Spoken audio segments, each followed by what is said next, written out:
5/2024 প্রাতঃমূল্যে ওম শান্তি বাপদাদা মধুবন।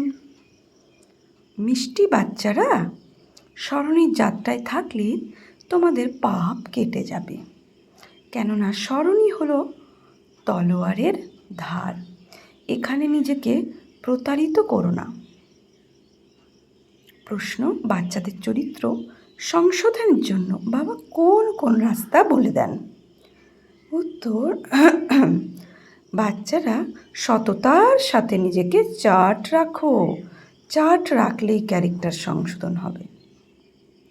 দেখতে হবে সারাদিনে আমার স্বভাব কেমন ছিল। কাউকে দুঃখ দিইনি তো, অনাবশ্যক কথা বলিনি তো। আত্মা মনে করে কতটা সময় বাবাকে স্মরণ করেছ, কত জনকে নিজের সমান করে তুলেছ।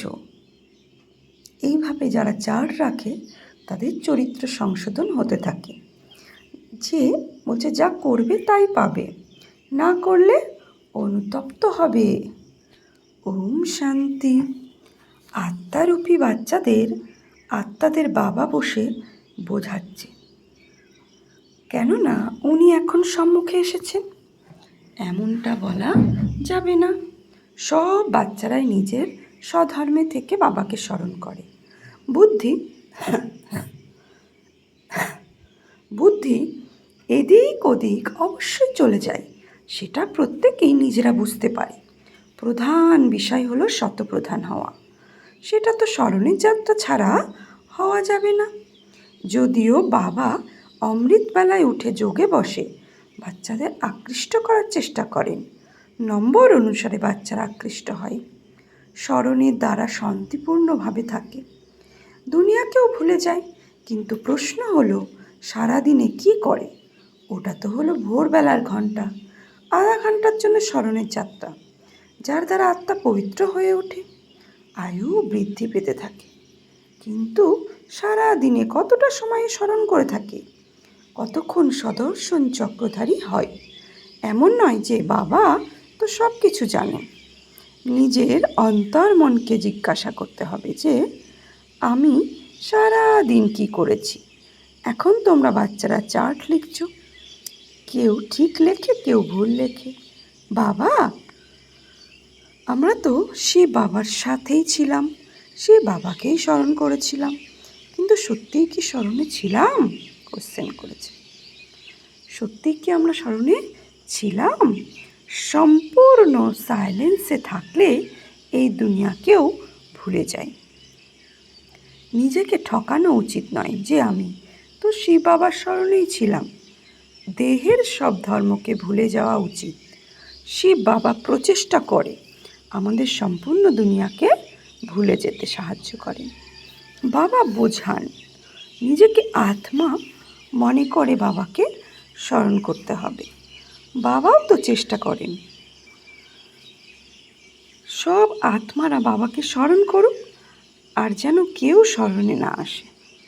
কিন্তু সত্যিই স্মরণে আসে বা আসে না, সেটা তো স্বয়ং চার্ট তৈরি করতে হবে। কতটা আমি বাবাকে স্মরণ করি। যেমন দৈত্রা দৃষ্টান্ত আছে, দৈতার দৃষ্টান্ত আছে। এই দৈতা সম্পূর্ণ ভিন্ন।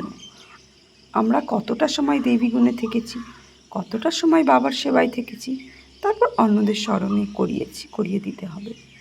আত্মার উপর যে খাদ জমেছে তা স্মরণ ছাড়া মিটবে না। ভক্তিমার্গে অনেককেই স্মরণ করো তোমরা, এখানে একজনকেই স্মরণ করতে হবে। আমরা আত্মারা ছোট বিন্দু, সুতরাং বাবাও অনেক ছোট সূক্ষ্ম এক বিন্দু স্বরূপ। কিন্তু অগাধ নলেজ শ্রী লক্ষ্মী বা নারায়ণ হওয়া, বিশ্বের মালিক হওয়া, এ কোনো মাসির বাড়ি যাওয়ার মতো সহজ নয়। বাবা বলেন, নিজেকে মিয়া মিঠু, অতি চালাক, সব জানতা মনে করে ঠকিও না। নিজের অন্তর্মনকে জিজ্ঞাসা করো, সারাদিন নিজেকে আত্মা মনে করে বাবাকে কতটুকু স্মরণ করেছি, যাতে খাদ বা জং দূর হয়ে যাবে। কতজনকে নিজের সমান বানিয়েছি। এই চার্ট প্রত্যেককে নিজের রাখতে হবে। যে করবে সেই পাবে, না করলে অনুতপ্ত হবে। দেখতে হবে সারাদিনে আমার স্বভাব কেমন ছিল, কাউকে দুঃখ দিইনি তো, বা অপ্রয়োজনীয় কথা বলিনি তো। চার্ট রাখলেই স্বভাব পরিবর্তন হবে। বাবা তো পথ বলেই দিয়েছেন।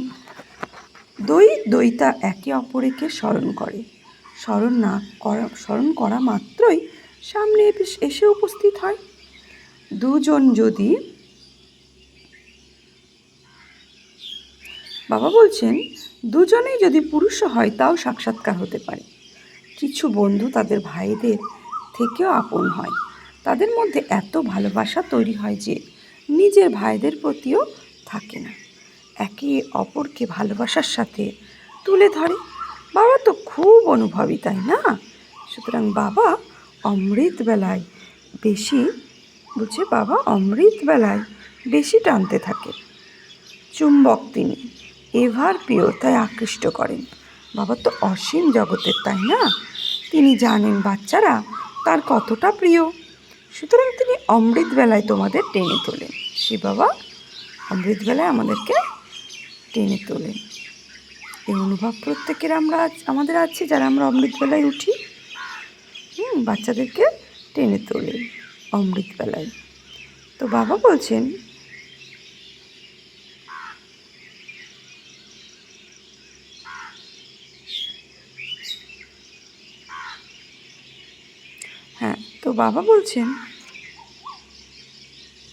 এই স্মরণে উঠতে বসতে খেতে জাগরণে স্মরণ করতে হবে।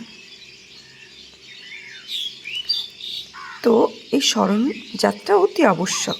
যেখানেই যাও, বেড়াতে যাও, উঠতে বসতে খেতে জাগরণে স্মরণ করতে পারো। দ্বৈতা সর্বত্রই স্মরণ করে, তাই না? এটাও তাই। বাবাকে স্মরণ তো করতেই হবে, নয়তো বিকর্ম কিভাবে বিনাশ হবে? অন্য কোনো উপায় নেই। এ হলো অত্যন্ত সূক্ষ্ম বিষয়। তলোয়ারের ধারের উপরে চলতে হবে। তলোয়ারের ধারের উপরে চলতে হবে। স্মরণই হলো তলোয়ারের ধার। তোমরা তো বারে বারে বলতে থাকো যে স্মরণ ভুলে যাই। তলোয়ার কেন বলা হয়? কারণ এর দ্বারাই পাপ কেটে যায়, তোমরা পবিত্র হবে। এটা খুব সংবেদনশীল। যেমন ওরা আগুনের ওপরে দিয়ে হাঁটে আর তোমাদের বুদ্ধি যুক্ত হয়ে যায় বাবার সাথে। বাবা এখানে এসেছেন আমাদের উত্তরাধিকারী করে তুলতেন, তিনি উপরে নেই, এখানে এসেছেন। তিনি বলেন সাধারণ শরীরে আসি, অর্থাৎ এই ব্রহ্মার শরীর সাধারণ শরীর। তিনি বলেন সাধারণ শরীরে আসি। তোমরা জানো বাবা উপর থেকে নিচে নামেন, চৈতন্য অর্থাৎ পরমধাম থেকে নিচে নেমে আসেন। চৈতন্য হীরে এই উপযুক্ত পাত্রে বসে আছেন। শুধুমাত্র এতে খুশি হলে হবে না যে আমরা বাবার সাথে বসে আছি। বাবা এটা জানেন, তাই তোমাদের টেনে তোলার চেষ্টা করেন। কিন্তু এ তো আধা পৌনে ঘন্টার জন্য। বাকি সারাদিন ব্যর্থ সময় নষ্ট করলে তাতে লাভ কি হবে? তাহলে সারাদিনও অ্যাটেনশন বা চেকিং, ভোরবেলা উঠে কামান আপ, আর সারাদিনে অ্যাটেনশন না থাকার কারণে কি হলো? সবই লিকেজ হয়ে গেল। তো লাভ কি হলো? বাচ্চাদের নিজেদের চার্ট সম্পূর্ণ সচেতন হতে হবে। এমন নয় যে আমি তো আমি তো ভালো ভাষণ দিতে পারি, চার্ট রাখার আমার কী বা প্রয়োজন আছে? এই ভুল করা উচিত নয়। মহারথীদের চার্ট রাখা উচিত। মহারথী অনেক সংখ্যক নেই, গণাগন্তিও কিছু আছে। অনেকেরই নাম রূপ ইত্যাদি অনেক সময় নষ্ট হয়ে যায়। লক্ষ্য অনেক উঁচু, সারা বাবা সব কিছু বুঝিয়ে দেন, যাতে স্টুডেন্টও এমনটা না ভাবে যে বাবা অমুক পয়েন্টস বোঝাননি। এটাই হলো প্রধান বিষয়, স্মরণ আর সৃষ্টিচক্রের নলেজ। এই সৃষ্টিচক্রের 84 জন্মকে তো কেউ জানে না, তোমরা বাচ্চারা ছাড়া। বৈরাগ্য তোমাদের আসবে। তোমরা জানো যে এই মৃত্যুলোককে এখন আর দীর্ঘদিন থাকা যায় না। থাকা যায় না। চলে যাওয়ার আগে পবিত্র হতে হবে। দেবী গুণ অবশ্যই প্রয়োজন। নম্বর অনুসারে রাজধানীতে আসতে হবে। তারপর নম্বর অনুসারেই তোমরা পূজিত হতে থাকবে। অনেক দেবতাদের পুজো করা হয়, কত কত নাম রাখা হয়। চণ্ডিকা দেবীরও মেলা হয়। যে রেজিস্টার রাখে না সে সংশোধিত হয় না। সুতরাং বলা হয় যে এ তো চণ্ডিকা, শোনেও না মানেও না। এ হলো অসীম জগতের বিষয়। পুরুষার্থ না করলে বাবাও বলেন, এ তো বাবাকেও মানেন। পদাধিকার কম হয়ে যাবে, তাই বাবা বলেন নিজের প্রতি যথেষ্ট লক্ষ্য রাখতে হবে। বাবা বলেন অমৃতবেলায় এসে কত চেষ্টা করেন স্মরণে যাত্রার জন্য। লক্ষ্য অনেক উচ্চ। নলেজকে তো সস্তা সাবজেক্ট বলা হবে। যোগ হচ্ছে মুখ্য, স্মরণের যাত্রাই হচ্ছে সব থেকে উঁচু। আর নলেজকে বাবা কিন্তু কার সাথে তুলনা করেছে? সস্তা। নলেজ হচ্ছে সব থেকে সস্তা, মানে যে সে নিতে পারে। কিন্তু যোগের দ্বারা, স্মরণের দ্বারাই যে ধারণা, ওটাই হচ্ছে কঠিন। তো বাবা বলছেন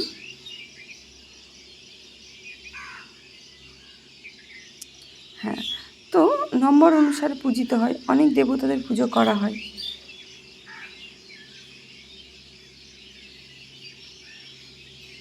চেষ্টা করলে স্মরণের যাত্রায়, অমৃতবেলা এসে কত চেষ্টা করেন স্মরণের যাত্রার জন্য। তো নলেজকে তো সস্তা সাবজেক্টও বলা হবে। 84 চক্র স্মরণ করা অনেক বড় বিষয় নয়, কিন্তু গুরুত্বপূর্ণ বিষয় হলো স্মরণে যাত্রা যাতে অনেকেই বিফল হয়। এটাই তোমাদের যুদ্ধ। তোমরা স্মরণ করতে বসো কিন্তু মায়া এসে ফেলে দেয়। যুদ্ধের কোনো প্রশ্নই নেই। যুদ্ধের কোনো প্রশ্নই নেই। নলেজ হলো সোর্স অফ ইনকাম। স্মরণেই যত যুদ্ধ হয়।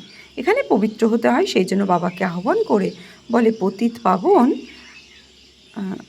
পতিত থেকে পাবন করে তোলো। এমন নয় যে এসে পড়াও, বলবে তুমি এসে পবিত্র করে তোলো। সুতরাং এই সব পয়েন্ট বুদ্ধিতে রাখা উচিত। সম্পূর্ণ রাজ্যকে হতে হবে। নলেজ তো খুবই সোজা, শুধুমাত্র যুক্তি দিয়ে বোঝাতে হয়। বাচনভঙ্গিও মিষ্টি হওয়া উচিত। তোমরা এই জ্ঞান প্রাপ্ত করেছো, সেটাও তোমরা তোমাদের কর্ম অনুসারে বলবে। শুরু থেকে ভক্তি করেছো, সুতরাং ভালো কর্মই করেছো। সুতরাং সে বাবাও বসে ভালো করে বোঝান। যত বেশি ভক্তি করেছো সে বাবাও তত বেশি সন্তুষ্ট হয়েছেন। সুতরাং তোমরাও দ্রুত জ্ঞানকে গ্রহণ করতে পারবে। মহারথীদের বুদ্ধিতে এই সব পয়েন্টস ধারণা হবে। যদি তোমরা লিখে রাখো তবে ভালো পয়েন্টসগুলো আলাদা করে রাখতে হবে। পয়েন্টসের গুরুত্ব বুঝতে পারো। বাবা সবসময় বলেন ভাষণ দেওয়ার আগে লেখো, তারপর বিচার করো। এইভাবে পরিশ্রম কেউ করে না। সব পয়েন্টস কারো স্মরণে থাকে না। ব্যারিস্টারেরও পয়েন্টস নোট করে রাখে ডায়েরিতে। তোমাদের তো খুব প্রয়োজন। বিষয় লিখে তারপর পড়া উচিত, সংশোধন করা উচিত। এইটুকু পরিশ্রম না করলে জাম দিতে অসফল হবে। তোমাদের বুদ্ধিযোগ এদিক ওদিক বিভ্রান্ত হয়ে পড়বে। খুব অল্প সংখ্যক আছে যারা যারা সহজভাবে চলে, সার্ভিস ছাড়া তাদের বুদ্ধিতে আর কিছুই থাকে না। মালায় আসতে হলে পরিশ্রম করতে হবে, বাবা তোমাদের উপদেশ দেন এবং সেটা তোমাদের হৃদয় স্পর্শ করে। যে স্মরণ করে না সে নিজেও সেটা জানে। যদিও তোমরা তোমাদের ব্যবসা কাজকর্ম ইত্যাদি করে থাকো, কিন্তু ডায়েরিতে তো সবসময় পকেটে রাখা উচিত, নোট করার জন্য। আলস্য করবে, নিজেকে চালাক মনে করবে। নিজেকে চালাক মনে করবে। মায়াও কিছু কম নয়, চর কষাতে থাকবে। লক্ষ্মী নারায়ণ হওয়ার কোনো মাসির বাড়ি ঘর নয়, মাসির বাড়ি যাওয়ার কথা নয়। কত বড় রাজধানী স্থাপন হতে চলেছে, কোটিতে কেউ কেউ আসবে। বাবাও অমৃত বেলায় দুটোর সময় উঠে লিখতেন, তারপর পড়াতেন। পয়েন্টস ভুলে গেলে বা আবারও বসে দেখতেন তোমাদের বোঝানোর জন্য। সুতরাং বোঝা যেত এখনও পর্যন্ত স্মরণের যাত্রা কত দূর হয়েছে, কর্মাতীত অবস্থা কতখানি হয়েছে। অনাবশ্যক কারও প্রশংসা করা উচিত নয়। অনেক পরিশ্রম করতে হয় বাবা কি বলছেন? অনেক পরিশ্রম করতে হয়। কর্মভোগের কষ্টও আছে। বাবাকে তোমাদের স্মরণ করা উচিত। আচ্ছা, এটাই জানবে যে মুরলি ব্রহ্মা বাবা নয়, শিব বাবা বলছেন। বাচ্চাদেরকে সবসময় বোঝান যে শিব বাবাই তোমাদের মুরলি শোনান। কখনো কখনো মাঝে মাঝে এই ব্রহ্মা বাবাও কিছু কিছু কথা বলেন। বাবা তো একেবারে অ্যাকুরেট বলবেন। এনাকে অর্থাৎ ব্রহ্মা তো সারাদিনে অনেক খেয়াল রাখতে হয়, অনেক বাচ্চার রেসপন্সিবিলিটি রয়েছে। বাচ্চারা নাম রূপে ফাঁদে পড়ে নৈতিক অনিষ্ট করে ফেলে। বাবাকে অনেক বাচ্চাদের খেয়াল রাখতে হয়, বাচ্চাদের জন্য মহল বানাতে হবে, তার ব্যবস্থা করতে হবে। যদিও সবটাই ড্রামা, বাবারও ড্রামা, ব্রহ্মা বাবারও ড্রামা, তোমাদেরও ড্রামা। ড্রামা ছাড়া কোনো জিনিস হতেই পারে না। প্রতিটি সেকেন্ডে ড্রামা চলতে থাকে। ড্রামাকে স্মরণ করতে গিয়ে তোমরা অস্থির হবে না, অচল অটল দৃঢ় থাকবে। অনেক তুফান আসবে, কিন্তু বাচ্চা আছে বলছে, কিন্তু কিছু বাচ্চা আছে যারা সত্যি বলে না। স্বপ্নও অনেক আসবে মায়ারূপে। প্রথমে যাদের আসতো না তাদেরও আসবে। বাবা বুঝতে পারেন বাচ্চাদের উত্তরাধিকার পাওয়ার জন্য স্মরণের পরিশ্রম করতে হয়। কেউ কেউ পুরুষার্থ করতে করতে ক্লান্ত হয়ে পড়ে। লক্ষ্য অনেক উঁচু, তোমাদের 21 জন্মকে বিশ্বের মালিক করে তোলেন। সুতরাং পরিশ্রম তো করতেই হবে, তাই না? লাভলি বাবাকে স্মরণ করতে হবে। অন্তরে থাকা বাবা আমাদের বিশ্বের মালিক করে তোলেন। এমন বাবাকে তো প্রতিটি মুহূর্তে স্মরণ করা উচিত। সবচেয়ে প্রিয় হলেন বাবা। এই বাবা তো কামাল করে দেন, বিশ্বের মালিক, নলেজ প্রদান করেন। বাবা বাবা বাবা বলে অন্তর্মনে মহিমা করা উচিত। যে স্মরণ করবে তার প্রতি বাবারও আকর্ষণ থাকবে। এখানে আসেই বাবার কাছে রিফ্রেশ হওয়ার জন্য। সুতরাং বাবা বোঝান, মিষ্টি বাচ্চারা ফাঁকিবাজি করো না। বাবা দেখেন সবই সেন্টার থেকে এখানে আসে। বাবা বলেন, আমি ওদের দেখি, জিজ্ঞাসা করি কতটা খুশি অনুভব করতে পেরেছো। বাবা তো বাচ্চাদের কথা ভাবেন, তাই না? মুখ দেখেন বাবার প্রতি কতখানি ভালোবাসা আছে বাবার সামনে আসে। সুতরাং বাবাও আকৃষ্ট করেন। কিছুই নেই, সম্পূর্ণ দুনিয়াকে ভুলে যেতেই হবে। এই স্থিতি বড় মিষ্টি আর অলৌকিক। বাবার স্মরণে এসে বসলে দু চোখে জল ভরে যায়। ভক্তিমার্গে অশ্রুজল হয়, কিন্তু ভক্তিমার্গ আলাদা, জ্ঞান মার্গ আলাদা। এ হলো প্রকৃত বাবার সাথে প্রকৃত প্রেম। এই বিষয়টি আলাদা। এখানে তোমরা শিব বাবার কাছে আসো, নিশ্চয়ই তিনি রথে চড়ে আসেন। শরীরহীন আত্মা তো ওখানেই মিলিত হতে, মানে পরমধামে মিলিত হতে পারে। শরীরহীন আত্মাই পরমধামে মিলিত হতে পারে। এখানে তো সবই শরীরধারী, জানেই নি বাপদাদা। সুতরাং বাবাকে স্মরণ করতে হবে, অনেক ভালোবাসার সাথে মহিমা করতে হবে যে বাবা আমাদের কি কি শেখাচ্ছেন। তোমরা বাচ্চারা জানো বাবা এসেছেন আমাদের জঙ্গল থেকে নিয়ে যেতে। মঙ্গলম ভগবান বিষ্ণু বলা হয়, তাই না? সবার মঙ্গল প্রদানকারী, সবার কল্যাণ করে। আমরাও কেন বলছে, একজন সবার কল্যাণ হয়, একজনই বাবা, সুতরাং তাকেই স্মরণ করা উচিত। আমরাও কেন কারো কল্যাণ করতে পারবো না? নিশ্চয়ই কোনো দুর্বলতা আছে। বাবা বলেন, স্মরণে সেই শক্তি নেই, থাকলে বাণীতেও আকর্ষণ কম থাকে। এটাও ড্রামা। এখন খুব ভালো করে, তলোয়ারের যেমন এটাও ড্রামা। এখন খুব ভালো করো, খুব ভালো করে ধারণা করো, তলোয়ারকে ধার করে তো ধারণা করো। স্মরণের যাত্রা হলো পরিশ্রমের। আমরা আত্মা ভাইদের জ্ঞান প্রদান করি, বাবার পরিচয় দিই। বাবার কাছে থেকে উত্তরাধিকার পেতে হবে। বাবা অনুভব করেন, প্রতিটি মুহূর্তে স্মরণ করতে তোমরা ভুলে যাও। বাবা সবাইকেই তাঁর সন্তান মনে করতেন, তাই তো বাচ্চা বাচ্চা বলে ডেকে ওঠেন। এই বাবা সাগর, কি চমৎকার পার্ট এনার, তাই না? বলছি, কি চমৎকার পার্ট এনার, তাই না? খুব অল্প সংখ্যক বাচ্চা বোঝে এই শব্দকার। একমাত্র বাচ্চারা বলছে, একমাত্র বাবাই বাচ্চা বাচ্চা বলতে পারেন। বাবা বসে বলেন, আমি এসেছি বাচ্চাদের উত্তরাধিকার দিতে। বাবা সব কিছুই শুনিয়ে দেন বাচ্চাদের কাছে থেকে। আমাদের কাজ তো নিতে হবে, তাই না? এই নলেজ খুব বিস্ময়কর এবং মনোরঞ্জন। এই নলেজ অদ্ভুত এবং জটিল। বৈকুণ্ঠের মালিক হওয়ার জন্য নলেজও তো তেমনই চাই, তাই না? আচ্ছা মিষ্টি, প্রত্যেককে বাবাকে স্মরণ করতে হবে, দেবীগুণ ধারণ করতে হবে। মুখ থেকে কখনো কোনো উল্টোপাল্টা কথা বেরোনো উচিত নয়। ভালোবাসা দিয়ে কাজ করাতে হবে। আচ্ছা, মিষ্টি মিষ্টি হারানিধি বাচ্চাদের প্রতি মাত পিতা বাপদাদার স্মরণে স্নেহ সুমন আর সুপ্রভাত। আত্মাদের পিতা তার আত্মারূপী বাচ্চাদের জানাচ্ছি নমস্কার। আমরা আত্মারূপী বাচ্চারা আত্মারূপী বাপদাদাকে জানাচ্ছি নমস্কার। ধারণার জন্য মুখ্য সার: অমৃত বেলায় উঠে একান্তে ভালোবাসার সাথে বাবাকে স্মরণ করতে হবে। সম্পূর্ণ দুনিয়াকে ভুলে যেতে হবে। 2, বাবার সমান হয়ে সবার কল্যাণকারী হতে হবে। যা কিছু দুর্বলতার ঘাটতি আছে সেগুলিকে দূর করে দিতে হবে। নিজের প্রতি পূর্ণ নজর দিতে হবে। নিজের রেজিস্টার নিজেরই দেখতে হবে।